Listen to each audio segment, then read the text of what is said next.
News, सच जरूरी है। नमस्कार, MNS न्यूज लाइव में आप सभी का स्वागत है। मैं हूं आपके साथ अर्शी अंसारी। आइए देखते हैं देश और दुनिया की तमाम खबरें। जनता के मुद्दों से ध्यान भटकाने के लिए गूगली सचिन पायलट ने बीजेपी पर साधा निशाना। जी हां, देश में समान नागरिक संहिता यानी UCC को लेकर छिड़ी बहस के बीच कांग्रेस के वरिष्ठ नेता सचिन पायलट ने कहा है कि बिना किसी ठोस प्रस्ताव के इस पर बात करना हवा में तीर चलाने जैसा है और सरकार ने जनता से जुड़े मुद्दों से भटकाना के लिए ये गूगली डाली है। जी हां, पायलट ने दिए साक्षात्कार में ये आरोप भी लगाया है कि सरकार UCC को लेकर अब तक कोई प्रस्ताव का या खाका लेकर सामने नहीं आई है, लेकिन ये इसका राजनीतिक टूल के रूप में इस्तेमाल कर रही है। UCC पर छिड़ी बहस पर कांग्रेस का रुख। उन्होंने UCC पर छिड़ी बहस और इस पर कांग्रेस के रुख के बारे में पूछे जाने पर कहा, समान नागरिक संहिता क्या है? क्या कोई विधेयक आया है? क्या कोई प्रस्ताव आया है? क्या कोई खाका तैयार किया गया है? पता ही नहीं है। UCC के नाम पर अलग अलग लोग, अलग अलग दल, अलग अलग धर्मगुरु अपनी राय दे रहे हैं। UCC की परिषद भाषा क्या है? सचिन पायलट। जी हाँ, राजस्थान के पूर्व उप मुख्यमंत्री ने सवाल किया, सरकार का प्रस्ताव क्या है? सांसद की स्थायी समिति क्या बोल रही है? क्या संसद में कोई विशेषज्ञ आया है? UCC की परिभाषा क्या है? पायलट ने कहा कि बिना किसी ठोस प्रस्ताव के UCC पर बात करना हवा में तीर चलाने जैसा है। कांग्रेस नेता ने कहा, उन्होंने यानी सरकार का एक गूगली डाल दी है। अब इस पर चर्चा करते रहिए, बहस करते रहिए। किसी प्रस्ताव के बारे में किसी को कुछ पता नहीं है। पायलट ने आरोप लगाया है कि केंद्र सरकार जानबूझकर ध्यान भटकाने का काम करती है ताकि महंगाई और जनता से जुड़े अन्य मुद्दों पर चर्चा नहीं हो।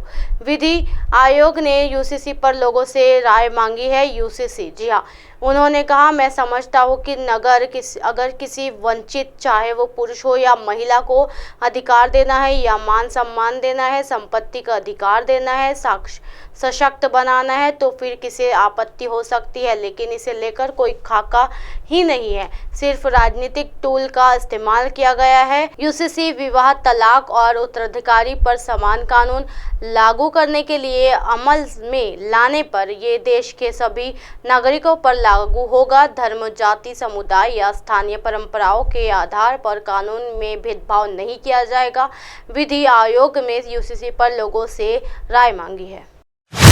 राज्यसभा चुनाव के लिए फिर नामांकन दाखिल करेंगे विदेश मंत्री जयशंकर। केंद्रीय विदेश मंत्री डॉक्टर S जयशंकर सोमवार यानी 10 जुलाई 2023 को गुजरात राज्यसभा चुनाव के लिए नामांकन दाखिल करेंगे।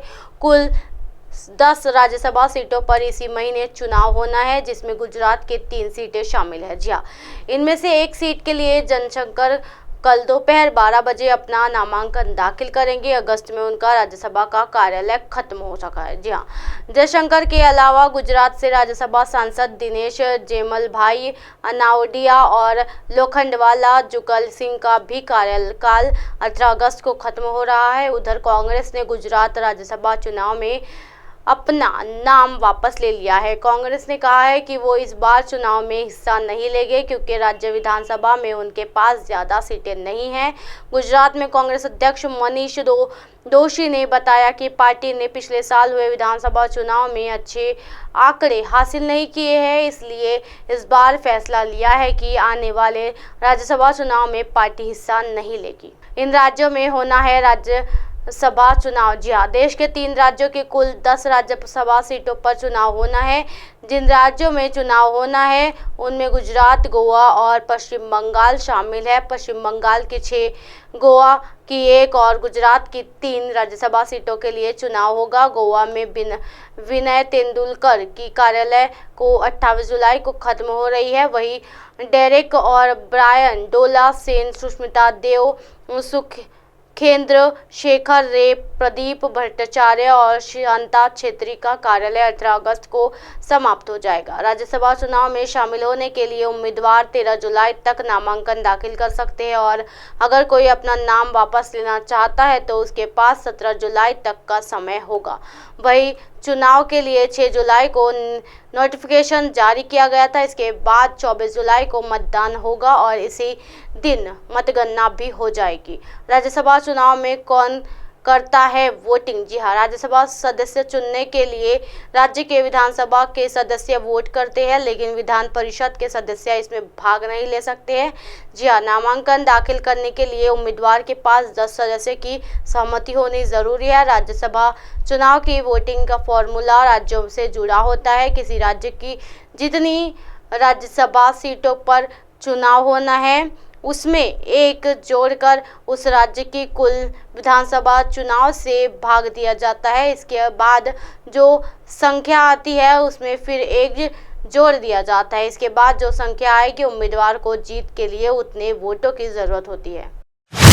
लॉन्चिंग से पहले कलाकारों ने बनाई चंद्रयान 3 की खूबसूरत रंगोली। जी हाँ, भारत के बहुचर्चित चंद्र मिशन चंद्रयान 3 के लॉन्च होने के तारीख करीब है। इसको इसरो के मुताबिक चंद्रयान 3 को 14 जुलाई को लॉन्च किया जाएगा। मिशन के लॉन्च होने की तैयारियां जोरों पर है। जी हाँ, लॉन्चिंग से पहले गुजरात के सूरत में रविवार यानी 9 जुलाई यानी आज को लेकर चंद्रयान 3 की रंगोली बनाते हुए नजर आए। इसका एक वीडियो भी सामने आया है। वीडियो में देखा जा सकता है कि कैसे कलाकार स्कूल में चंद्रयान 3 की खूबसूरती रंगोल बना रहे हैं। जी हाँ, हाल ही में इसरो ने ट्वीट करते हुए चंद्रयान 3 की लॉन्च होने की जानकारी दी है। इसरो ने ट्वीट करते हुए लिखा कि चंद्रयान 3 के प्रक्षेपण की घोषणा LVM-3M4 चंद्रयान 3 मिशन की लॉन्चिंग अब निर्धारित है। इसे SGSC श्री हरिकोटा से 14 जुलाई 2023 को दोपहर 2:30 बजे लॉन्च किया जाएगा। वही चंद्रयान 3 मिशन को लेकर अध्यक्ष सोमनाथ एस ने कहा इससे 23 अगस्त या 24 अगस्त को चंद्रमा पर सॉफ्ट लैंडिंग करने का प्रयास करेगा। जी हाँ, चंद्रयान 3 मिशन का उद्देश्य इसरो ने आंध्र प्रदेश के श्रीहरिकोटा के सतीश धवन अंतरिक्ष केंद्र के बुधवार यानी 5 जुलाई को चंद्रयान 3 अंतरिक्षयान को अपने नए परीक्षण रॉकेट LVM-3 से जोड़ा था। मालूम हो कि चंद्रयान 3 चंद्रयान 2 के बाद का मिशन है।